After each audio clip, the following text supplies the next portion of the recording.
Hey, it's Monday, start of a new week. Um, Not a whole lot happened today. I went to work. I had band practice after work, which helps a lot to have something in the evening and some way to interact with people, like informally. In the book, no, it's somewhere else. Um, in a different book, I read a chapter about loneliness, or I'm not sure. I'm reading two different books that are very similar right now. But I read about loneliness, and there was one that I called it. There are different kinds of loneliness. There's like social loneliness, which is like you've lost all your friends and you have nobody to interact with. And I definitely avoid that, I think, because I get along with people really well at work, and then I have the improv class that I do and the band practice where I get to, like hang out with people outside of work. And I enjoy those. But there's one that the kind of loneliness that I really feel is physical loneliness, according to whichever book said this. Physical loneliness, where you just miss having somebody physically there. Where it's really bad is when I'm laying in bed and it used to be like no matter what we did separately, we would always come back together to go to bed. And so Gabby was always there. And I think I've talked about it before, for like 8.5 years, from like October 2nd, 2017 to March 28th, 2026, Gabby and I didn't spend a night apart. If we were physically separate, like she was in another city or something, we called each other on the phone and we slept on the phone together. So it's really hard for me to not have somebody else around when I'm trying, especially when I'm in bed. Can't distract yourself when you're trying to go to sleep.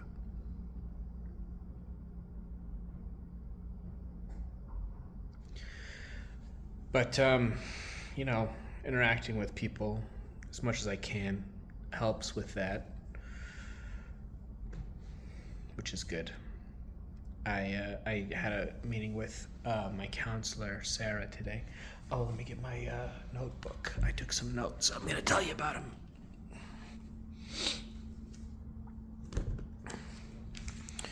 I took some notes where Sara says it's important for me to make informal personal connections, by which she means like I said, I have the band practices and I have the improv classes, but I don't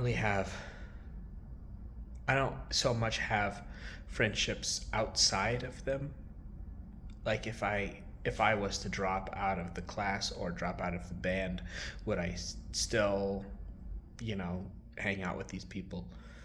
I would like to. I like the people, but it's just not something that exists yet. So Sara really encourages me to work on that, on building friendships outside of structure, which I think I'm gonna do. I think I'll be all right. I haven't had to make a new friend in a very long time, but I think I remember how.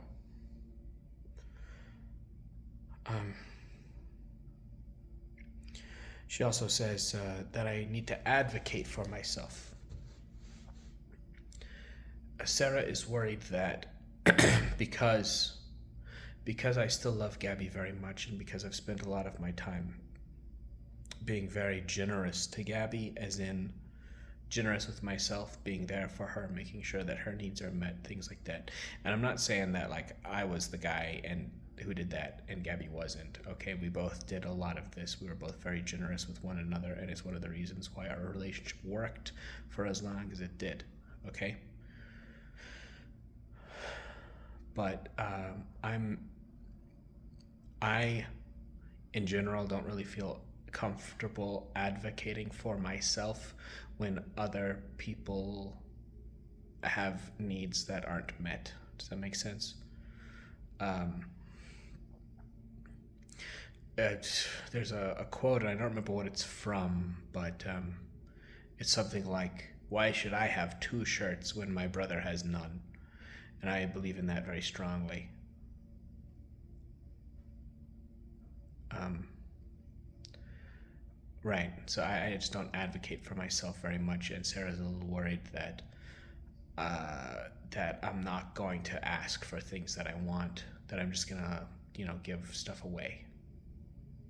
And that could be true, but at the same time, I think about it and I think about it and I think about it, and it's like the only thing that I want, the stuff that I value is like mostly sentimental stuff.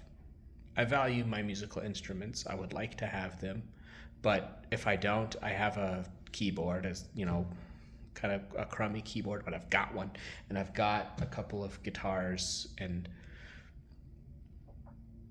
I'll be okay. And if I don't get any books, any of our book collection, I can walk to the library. The things that I really value, the things that I want, are sentimental stuff.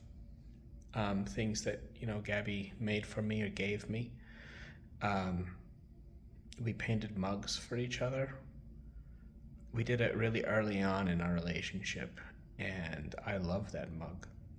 Gabby painted one for me that's like white and purple, and it says, "Home is wherever I'm with you." And I love that mug. It's by far my favorite mug. It's one of my favorite things I've ever owned in my life. I back then I painted one for Gabby that has like a dinosaur, and it says "Hello, Gabby," and there's a heart and a dinosaur, and it's white on the outside and yellow on the inside. And I hope that Gabby takes that mug because it's very meaningful for me. And then more recently, we painted mugs for each other again, and she painted like a wilderness scene, and it's actually really good. A wilderness scene and like a couple of chairs, and that mug is on my desk at work, and I look at it every day. I've stopped using it to drink out of. I just look at it. And I painted one for Gabby that's like pink, and I went a little like conceptual. Mine was, I believe it's a walrus and a frog that are best friends who operate a day camp together. And I know that it was on her desk for a long time, and I don't know if it still is or not, but I hope it is.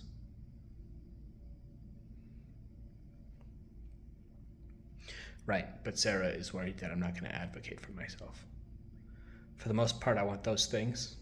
I also want to make sure that Gabby can afford to complete her doctoral program.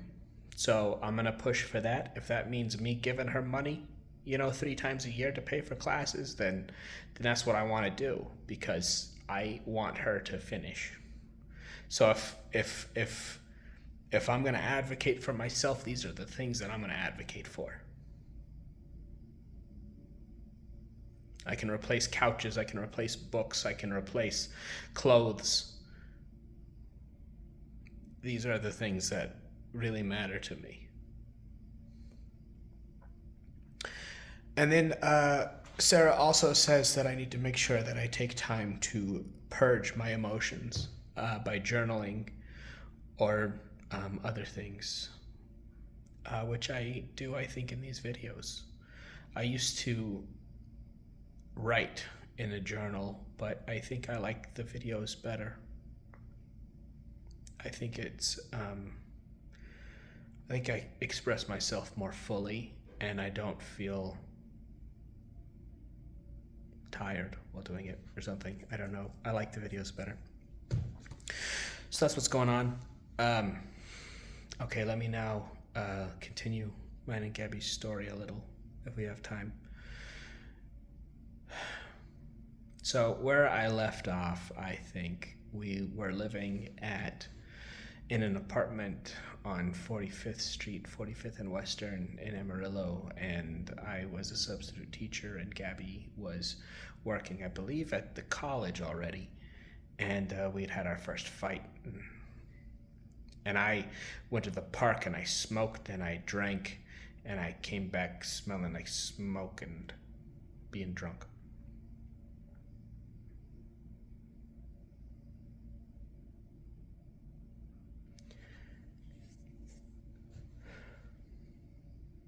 I'm not sure if we still lived there or not when I started working at the college. I can't remember. I don't know what car I had either. Did I have a car? I don't know. Well, eventually we moved to a townhouse at 34th and Janet Drive in Amarillo. It was a great townhouse. It was actually really big. It was affordable, but it was really big. And we lived there the rest of the time that we were in Amarillo.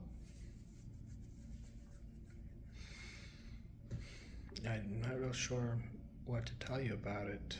We worked at the university together, and we're very different about that. We both we both liked teaching the classes at the university, but we have very different kind of styles. Um, Gabby Gabby is very there. She's incredibly there for her students, and it's amazing to see that she goes and she puts in the time, even if she's getting paid, for 20 hours a week, she's putting in at least 40.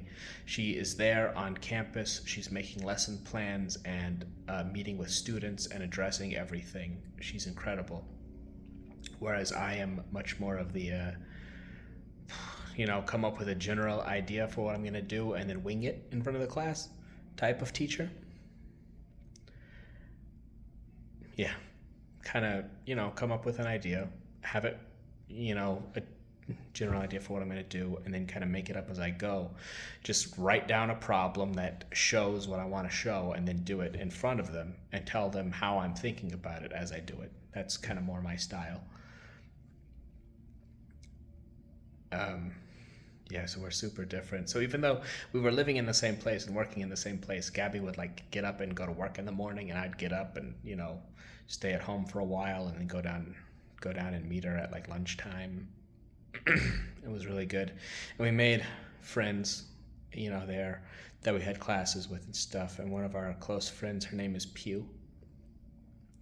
Uh, she's from she's Burmese, and we just kind of got to know each other, the three of us. From she was friends with Gabby before I met her, because Gabby's very approachable, and Pew will tell you that when she started grad school, she was really nervous and she didn't know who to talk to, but she saw Gabby and Gabby looked nice, so she just went up and talked to Gabby, and they became friends. And then I went and worked there too, and I also became friends with Pew. And we'd go to Pew's house, and she'd come to our house, and we'd go have lunch with her at the school and have coffee and everything. And it was very good. It was a very happy time for me. I think for Gabby too. It was, we had stuff to be stressed about. Grad school is hard. It's not like we had a ton of money, but we had enough to pay all our bills and be fine. And we spent a lot of time together,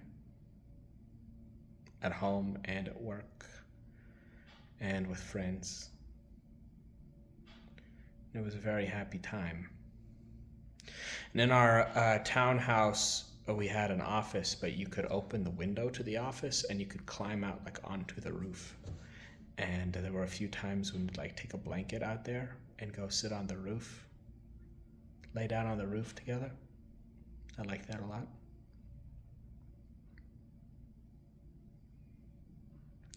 And there was this one vacation. We went to Albuquerque. It's about 4 hours from Amarillo. We drove there, we stayed at a place, but we went to a winery together. I don't drink much. Gabby used to drink a lot more than me, and neither of us drink very much anymore. Um, but we went to a winery, and first we got like the wine flight where you taste all the wines, and then we got a bottle of wine after. Like I said, I don't drink much, so Gabby was doing the lion's share of the drinking. And we sat out by this like pond. There was this pond in this like garden, and then on the other side of the pond there was like a patio where they had like a pizza oven going, and we watched this guy across the oven make pizza, and we drank this wine and stuff. And Gabby was taking a I think it was something like history of mathematics or something class, and whatever they were taught, learning about like the discovery, I'm going to go with, of calculus, and how like Isaac Newton and some other people, there were a bunch of people actually involved with that, even though Newton gets most of the credit. How they were all kind of working on it together and sending letters back and forth and stuff. And they didn't talk about derivatives and things then. They used the word infinitesimal. And Gabby was drunk. She was drinking all this wine, and she was so excited to tell me about this stuff that was happening in that class. And I remember her telling and saying the word infinitesimal so many times, just over and over and over. And Gabby's usually very quiet and reserved, but as she was getting excited, she was getting louder and faster and like higher pitched. And she was just so excited to tell me about that. I remember that so much. It's an amazing memory for me. I've talked to Gabby about it, and she doesn't remember it at all. I think she'd had too much to drink, probably, but my God, it was incredible. I loved seeing her excited, and I loved, talking about that kind of like math and stuff with her. I really like that we have that in common. Those kind of same interests, and they're not super common interests either. Not in the, I mean, there are plenty of people that like math, sure, but in the way that we discussed it, I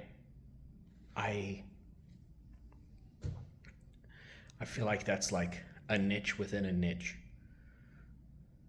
and I like that very much. Yeah, I remember being at that winery with her, and her just going crazy and enjoying the hell out of telling me about infinitesimal whatever. All right, I'm going to stop there for tonight because it's really late. And I'll see you tomorrow.